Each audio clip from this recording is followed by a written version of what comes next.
Welcome, and let's first talk compliance. I'm Catherine Short, Partnership Marketing Manager at First Healthcare Compliance. Thanks for tuning in.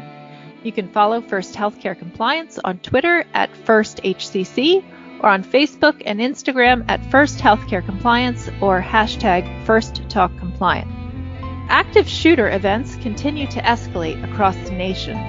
Experience has proven that no industry or no location is immune to risk. Joining us today is Steve Wilder, Chief Operating Officer at Sorensen, Wilder & Associates in Bradley, Illinois, and a nationally recognized expert in active shooter and workplace violence issues in healthcare. He is here to help identify the steps in developing an active shooter plan for your facility, explain the 4 outs that are available to a healthcare facility as options during an active shooter event, and identify common resources needed for recovery assistance after an event occurs. So Steve, welcome to First Talk Compliance. Thank you so much for being here. Hi, Catherine. Thanks for having me. It's always great to come back on with your listeners. Thank you. So Steve, what is the first thing a facility or business needs to do to prepare for an active shooter? Oh, wow. This is going to sound so elementary, and I don't want to insult anybody's intelligence, but having worked with so many companies now that have had these events and having heard one thing more than anything else is that I never thought it would happen here. First thing they have to do is accept the fact that it can happen anywhere. There is no business, there is no industry, there is no location that is immune from it happening. It can happen to you. A lot of people, I'm sure, don't have a plan because people don't really think that it can happen to them. So if they don't have a plan, how do they start to develop one? Well, you hit the nail on the head. They don't think it could happen to them, so it's not something they're all too worried about. Right. And we tell everybody, think about your emergency operations policy book, your EOP, emergency operation plans, right? You've got fire plans, you got loss of utility plans, you got weather emergency plans. You've got all those plans in place. You practice them, hopefully. You train on them. If not, you pray that OSHA never walks in and audits you. But you've got all these plans in place that you might probably can go a lifetime and never use. Active shooter is no different. It's a new facet, but it's still part of our EOP, still part of our emergency operations plan, that we have to put a good plan in place and we have to practice it. Now, to do that, typically when we're going to do that, the first thing I always tell people, if you're putting together a plan, make it specific to you. It has to be specific to your facility. You can go out on the internet and you can find all kind of prepackaged plans that you can go out and buy for $199. I've seen them all the way up to $1,200-$1,300. Right? I'm not a fan. I'm not going to tell you don't do it, but I'm not a fan. Those are put together to do one thing: make money for somebody. Right? You need a plan that is specifically written for you, because that company that's out there marketing the end-all plan is marketing, and they're trying to sell it to you as a healthcare facility, and they might be putting the same plan out there for manufacturing, for car sales, for sports complex, whatever. They're trying to sell the same thing across all lines with different covers on it, and that just doesn't work well. So first thing you want to do is make sure you're developing a plan specific to your facility. Even if you're part of a larger healthcare system, none of your 2 facilities are the same. So the plan that may work for your location on the east end of town probably isn't going to work at your location on the west end of town, or 2 towns over, or 2 states over, whatever the case may be. All right, each of you are different. Your culture is different. Your neighborhoods are different. Your geographics are different. Your environments are different. Your crime in the neighborhood is different. Your plan has to be specific to you. You also have to make sure you remember to write your plan with your patients, your residents in long-term care in mind, but you also have to have your employees in mind. If you have an event, you're not only going to have other regulatory agencies and law firms and insurance and blah, blah, blah. If an employee gets injured, you're going to have OSHA there. And OSHA is going to want to look at your plans, and they're going to look at them with as much as aggressively as anybody else is. But OSHA is going to be looking at them. They could care less about your patients, your residents, or anyone else. They're strictly looking for your employees. And they're going to want to see that your plan addressed your employees as well as everybody else. So you've got to put together a plan that addresses resident safety or patient safety, visitor safety, vendor safety, and employee safety. It's challenging. It can be difficult to develop a plan. I understand why a lot of companies will turn to these prepackaged plans because it's so much more simplistic, but it's probably not going to work for you when it happens because it's not a plan that's written for you. So where then should they start if they don't start with one of these prepackaged plans? Well, it starts, Catherine, with what we call a security vulnerability assessment, or an SVA. An SVA is a systematic process where a qualified security professional will look at your facility and their focus is to identify where there are opportunities for a bad guy to strike. I tell my clients all the time when we're doing SVAs for them, we're good guys that get paid to think like bad guys. An SVA looks at three things. It looks at the threats. What are the threats that you face that could result in an event? It looks at the vulnerabilities. What are the vulnerabilities? Think of vulnerabilities as the chinks in the armor that would allow it specifically to happen at your place. Some examples may be doors that are open too late. We got 25 perimeter doors on this hospital. 15 of them are open at 10 o'clock at night. Why are 15 perimeter doors open at 10 o'clock at night? That's 15 doors that a bad guy could get in and we'd never know he was there. I'll backtrack for a minute. I mentioned threats. Threats are going to be the things that are out there that put you in harm's way. You may live your hospital may exist, you're in a neighborhood that has a high crime rate. You may have an employee who's going through a divorce and soon-to-be ex has said, if I can't have her, nobody's going to have her, and I have no problem with coming in there and killing everybody to get to her. Right? And these aren't made-up scenarios. These are events that have happened. These are events from companies that I've worked with now or that we've worked with over the years that have had these kind of things. So first thing is, what are the threats that could bring it into our building? Second thing is, what are the chinks in the armor that could allow it to happen here, what we call the vulnerabilities? And the third thing is, what are the risks? And here we talk about risks. We're talking about potential outcomes. If it does happen, what are the potential outcomes? And, when I talk about risks and outcomes, think of it in simplistic terms. If I smoke cigarettes, I risk lung cancer as an outcome. If I don't wear a seatbelt, I risk serious injury if I'm in a traffic accident. So when I talk about risks here, I'm talking about outcomes. So the vulnerability assessment is the starting point because that's our opportunity to identify where the potential exists for it to happen in our place. Once we know that, we can put steps in place to minimize the risk of it happening. So that's the first step. Once we've done that, once we know where those threats are at, once we know where those vulnerabilities are at, we can start putting plans in place to minimize the right. We can change the times we lock the doors. We can improve lighting. We can improve communication systems, whatever the case may be. Second step then is to start developing that active plan. Now, we talked about it briefly already, Kath. We want to start developing a plan that is specific to our location. And that's great because putting that plan together is a critical component. I'm not a big fan of one individual sitting at a desk writing a plan. This is something that I would much rather see being addressed by a committee or a task force or something like that. I'm a big fan of giving this to the safety committee. Or a lot of places will have a workplace violence committee that will be dealing with active shooter planning. And that's great too. But we need to write a plan, as I already mentioned, that addresses resident patient safety, visitors, vendors, employees, right? Just about anybody that's in the building. And we need to write the plan that's specific to our location. That's number two. Number three, after we've written the plan, we need to test it. We need to do what we call a tabletop exercise. For a tabletop exercise or discussion-based exercise, what we actually do is we create an imaginary situation. An individual walks into the emergency room at 9 p.m., is upset because his mother died in the emergency room a month ago. He feels the ER didn't treat him properly, and he draws a gun and points it at the triage nurse. Okay, what do we do? Great. Then we have a response protocol. And we follow our plan. Remember, when we're doing a tabletop exercise or discussion-based exercise, we're not testing our people, we're testing our plan. So we do this and we stair-step the situation. Okay, great. He pointed a gun. How do we respond? Right? And then after we've responded initially according to our plan, we'll go to the next step. Now he's forced that triage nurse and two other people who are at the triage desk into a room. He's barricaded himself in that room. Nobody's called the police yet because nobody realized it's happened yet. There's no communication in the room, blah, blah, blah. We just keep building a scenario, and then we use our plan to walk us through how to manage it. And typically what happens is the first time we go in, we think, boy, we've written a really good plan. And by the end of that tabletop exercise, we're going, boy, did we screw this up. And that's great. That's what we're doing it for. We want to test our plan because now we can take that plan that we found out we need to do some tweaking to. We can take it back to the committee, to the office, whatever, and rework it, tweak it, make the changes we identified needing to be made. Then we go back and test it again, create a new situation, go back and test it. And we just keep repeating that until we know that we've got a plan that's going to work the way we want it to. Then once it does that, we can start going in and testing using the hands-on components, using the people, getting in, doing our functional exercises and our full-scale exercises. We're at the third step now. We do the security vulnerability assessment. We develop the plan. We exercise the plan with tabletop exercises until we have it right. Now we can roll it out to the staff. Now we know we've got it right. We can roll it out to the staff, and we do training programs. And we need to do training programs in the didactic sense, meaning we bring them into the classroom and do the training. But now that we know the plan's going to work and we tested it with tabletop, we can start doing some exercises also.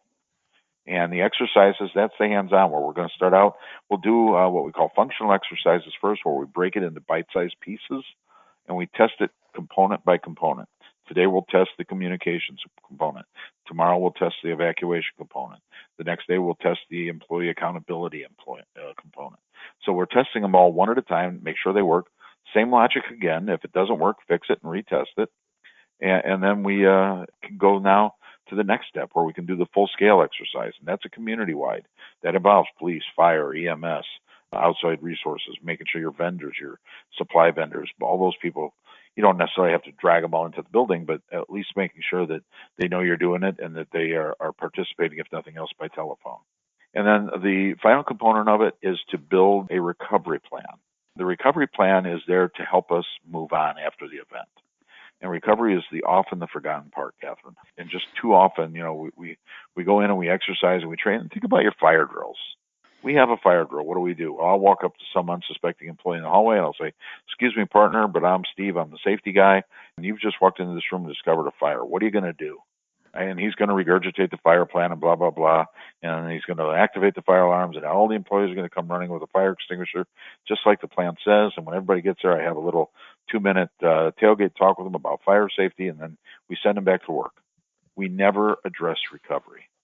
And here we have to address recovery because recovery is going to be critical. I mean, if they're an active shooter, pardon my language, but your employee in your facility has just gone to hell.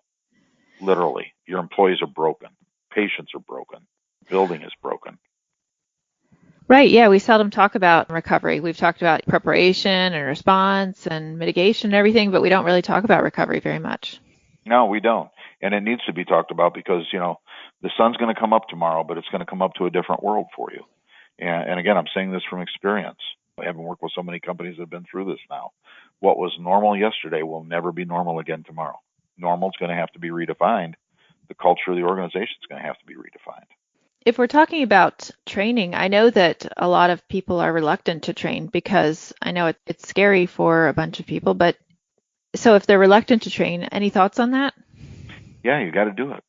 You've got to do it. It is scary, and people don't like to do it, because I've heard we don't want to scare people, we don't want to alarm people, we don't want people to think that this is not a safe place to be, and I try to remind them, all you got to do is turn on the news any given day, and we hear about these incidents. People know that it can happen there. They don't want you ignoring it. They want you preparing for it and training for it, just the same as they want you preparing and training if there's a fire. Nobody wants to die in a fire. They want you and they trust you when they turn their care and custody over to you of themselves to be ready for emergencies. So you've got to train for this, right? The other thing, too, though, is everyone has to participate, right? That starts with the administrator. That starts with the executive director, everybody in the C-suites, all the way down to the newest hire. Everybody has to participate because we don't know where in the building it might happen. We don't know when it might happen. We don't know who's going to be in charge. And there's nothing more damaging and nothing more detrimental to a successful outcome than having employees go through a planning program, a training program that says, here's what we do if it happens, practice it. And now we get somebody who didn't go through the training because they were too busy that day, and they're telling people to do things that are completely the opposite. Now the staff doesn't know who to listen to, what to do, or what's going on. Right. Other thing I got to mention, I've said OSHA. If an employee is injured, OSHA is going to be there. And OSHA is going to want to see, again, they could care less about anybody except employees. They're going to want to see the training records that your employees have been trained in this. You can't say, Mr. OSHA surveyor, I didn't know this was a risk. Yes, you did. We all do. Everybody in the United States knows that it's a risk now, right? So you've got to be planning for it. And part of what OSHA requires is not just planning it, but they want to see that you're training it and that you're evaluating your preparedness. If you're just tuning in, you're listening to First Talk Compliance, and my guest today is Steve Wilder, Chief Operating Officer of Sorensen, Wilder and Associates. Run, Hide, Fight is taught in many facilities. How does that program work? Run, Hide, Fight is a fantastic program. Run, Hide, Fight was never intended for healthcare. Run, Hide, Fight is a program that focuses on It allows me as an individual capable of self-preservation to potentially survive an incident. It tells me as a competent adult, if I'm in the building and we have an armed intruder, an active shooter, I should either run, hide, or fight. The focus is on me worrying about me. Healthcare is a different baby. Mm-hmm. In hospitals, we don't just have to worry about me. We have to worry about people who can't take care of themselves just as well. At that moment, if we leave them, they're totally vulnerable. You run out on that elderly patient in the geriatrics unit. You run out on a patient who's on a ventilator. You run out on a patient in the ortho unit who's, is casted and can't move, or is in traction and can't move. You run out and leave those patients. They're vulnerable. They have no way of protecting or defending themselves. Right? Shooter comes in that unit. They're perfect targets of opportunity. We advocate, and we've used a national model now that is basically run, hide, fight on steroids, and we've specifically tailored it for use in healthcare facilities. Right? We call it the 4 outs. Right? The 4 outs is very similar to run, hide, fight. Get out, which is run. Hide out, which is hide. Keep out, which run, hide, fight really doesn't address. And take out, which is fight. And it really focuses on, number one, how do we apply those theories, run or get out, hide out, keep out, take out, in a healthcare facility? You think about our buildings, you think about our hospitals, our patient care areas. There's no lock on the door. If I've got a patient in that room and I can't lock the door, I better have some other plans on how I'm going to protect that patient. You think about our fire doors in the hallways. Right? We're very unique. Right? Those fire doors are held open by magnetic hold-open devices. Fire alarm sounds or something like that, and those doors close. When they close, they don't lock. We can't do anything to secure, to protect, to keep the bad guy out. So we got to come up with creative ways to keep them out as well. And we have to think about, how do we make that decision about when do I worry about my patients and protecting them? When do I worry about myself and protecting myself so I can take care of my patients? These are things that run, hide, fight us teach. I love run, hide, fight. Don't misunderstand me. I've had conversations with the folks from the city. Run, hide, fight was produced by the U.S. Department of Homeland Security and the City of Houston, Texas Police Department. I've talked with the City of Houston PD. I've talked with their public relations people that produce Run, Hide, Fight, and we're in total agreement with each other's programs. They are actually using our 4 outs program now for all the healthcare facilities in Houston. And we use Run, Hide, Fight for all of our non-healthcare clients that we work with. So, it's respecting what one another are doing, but knowing that it's designed for different uses. If there's ever a shooter in one of our listeners' building, what should they do? How do they respond? First of all, believe it's a shooter.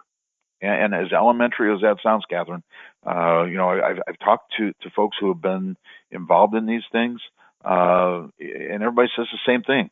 Well, I thought it was a car backfiring, or, I thought somebody lit a firecracker. We don't want it to be a shooter. So in our minds, we automatically make it anything other than. But in today's world, if it sounds like a gunshot, you've got to treat it like a gunshot until you know otherwise.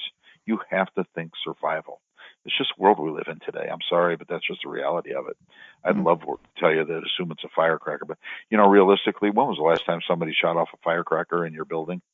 Never. All right. But we want it to be something other than that. So number one is to believe it is gunshots until it's proven otherwise. When you hear it, first thing you should do, make a determination. Where am I in relationship to the sound of that gunfire? That's going to tell you, your program's going to be built, your plan's going to be written with options. As I said, we use the 4 outs, right? That's 4 options that you've got there. If I'm sitting here and I'm on the first floor and I hear what sounds like maybe a gunshot or gunshots, plural, on the 3rd floor, that's a distance away. I've got time to start getting people out, get them outside, get them away, run, go to the designated reunification point that we identified in our plan, but get out, run, go. I've got time. The shooter's not near me, so I can get people out. I can move them out. Everybody that gets out that door lessens the chances of being a victim significantly. Almost guarantees they'll survive. But if the shots sound like they're close to me, if I run out, I might run right into the shooter, and now I'm a casualty. So now I got to go with the other plans. I got to go with the hideout. I got to go with keep out if I'm in a room with no locks. If I need to barricade or build walls of obstruction in front of the doors or whatever I've got to do to protect myself, roll the beds over in front of the door and lock the wheels or whatever. Knowing, you've got the options, but knowing where the shooter is at in relationship to where you're at in the building becomes, one of the most critical things because it dictates what decision to choose. The other thing is what we call the staff protocol, STAF, which is the acronym for the Safety Transition Adjustment Formula. And I mentioned the concept a few minutes ago. The staff protocol is what I use, just what the name says. It's a safety transition, transitioning between patient safety and my own safety. One of the things you have to accept is if something happens to you, there's nobody to take care of your patients. So there's going to come a time when keeping yourself safe is the most important thing. Because if you're not safe, they're all vulnerable and they're all targets of opportunity. So when we talk about knowing where in the building the shots are coming from in relationship to where you're at, if they're a distance away, you've got time to, you might not be able to evacuate patients out of the building, but you can plan ahead and know what rooms you can lock people in. I've got my medication rooms. I've got my janitor's closets. I've got my utility closets. I've got my medication rooms. I've got all these record rooms, different places that I can put people in that does have locks on the doors, that I can lock the door, turn off the lights, and try to keep everybody quiet, and maybe the shooter won't find us. Right? I can do all that because there's distance between us and there's time on my side. When that shooter's right outside in the hallway, though, I got to keep myself alive because if he takes me out, nobody's going to take care of my patients. And I come with a fire service background. In the fire service, we always ask one question. Hollywood makes it out that we save everybody, but the reality is that doesn't always happen. And we always have a little credo: who's going to rescue the rescuers? And the same thing applies here. If you allow yourself to be put in harm's way, who's going to take care of them when you're not there too? This safety transition adjustment formula is used for transitioning between patient safety and self-safety. But, it's something that's critical to know and understand when you got to decide between the two. Okay. So, Steve, you mentioned recovery. It seldom gets talked about. Can you talk about that? Yeah, we need a recovery plan is what it boils down to, Catherine. This incident will end. How it ends is not necessarily in our control, but it will end. And as I said earlier, the sun will rise tomorrow and a new day will dawn. We've got to move on. We're going to have to deal with this incident, but there's going to be a future still. And we've got to recover from this. Your world's changed. Your culture's changed. Your reputation's changed. Everything you knew has changed forever now. You have changed forever. Think about if it happens. So imagine it happens in your building. What are some of the resources you're going to need? We've mentioned a lot of them already. I already said, your employees, your staff, their world has changed forever. They're going to need counseling. They're going to need debriefing. They're going to need post-traumatic stress help. You're going to need a good crisis counseling group to work with you. You're going to have gapers. If you don't have a good, professionally trained security department, you're going to probably need to bring some additional security in to help you because people are going to want to get on your land and see what's going on. And you want to keep them off. It may still be treated as a crime scene.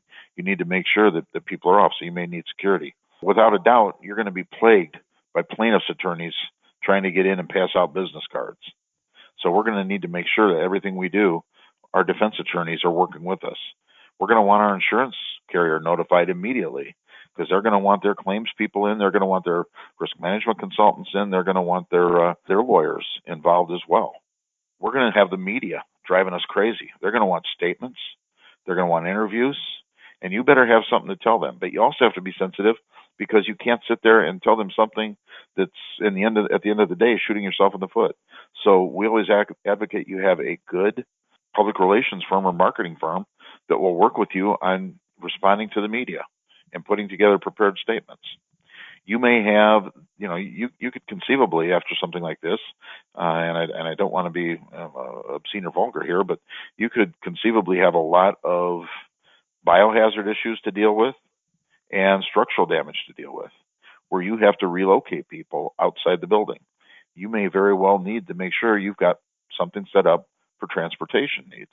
The issue you run into with this, Catherine, the reason recovery is such a critical component, those 7 things I think I just mentioned, are critical yet emergent at the same time. I've got to have a relationship with a provider for each one of those. So when I call them at midnight and wake them out of a sound sleep, they're not saying, I'm sorry, this is who from where? They're saying, hey, Steve, sorry this has happened. I'll have a crew there in an hour. Whether it's crisis counseling, and the other thing I didn't mention, I mentioned biohazard. What about cleanup and restoration? Right? You've got a crime scene. You're going to have, again, I'm trying to be gentle here, but you're going to have blood and body fluids, body tissue to deal with. You don't want to put your employees in a position where they have to go in and clean that up.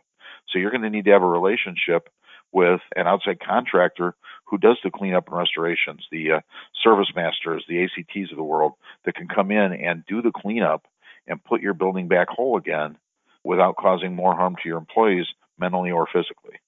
So all these different resources, you have to build relationships with them in advance so that when you call them any time of the day, any time of the week, any time of the month, you know they're going to be there for you because you've already got the relationship. Sitting down with the yellow pages and starting to flip through looking for crisis counselors at this point in the day is not a good thing to be doing. Well, thank you so much, Steve. Catherine, it boils down to what I started with. It can happen to you. We hope and we pray it never does, but the reality is it can happen any given day. A gentleman I become very dear friends with, a gentleman by the name of Frank DeAngelis, was the principal at Columbine High School when they had the shootings there April 20th of 1999. And I've gone across the country with Frank doing training programs, and he's got a program on recovery, and the title of his program is Any Given Day, because you never know. It can happen on any given day. So you've got to accept that fact. You've got to prepare for it, train for it, know how you're going to move on afterwards if it does happen. Well, thank you so much, Steve, for coming on to our show and talking about this topic. It's not the most favorite topic for our audience to hear about, but it's certainly a very important topic. Thank you so much for your work. I appreciate it. I appreciate you guys. Thank you. Thank you. And thanks to our audience for tuning in to First Talk Compliance. You can learn more about our show on the programs page on HealthcareNOWradio.com and lend your voice to the conversation on Twitter at FirstHCC or hashtag FirstTalkCompliance. You can also email me at CatherineShort@FirstHCC.com. I'm Catherine Short of First Healthcare Compliance. Remember, compliance is the key to achieving peace of mind.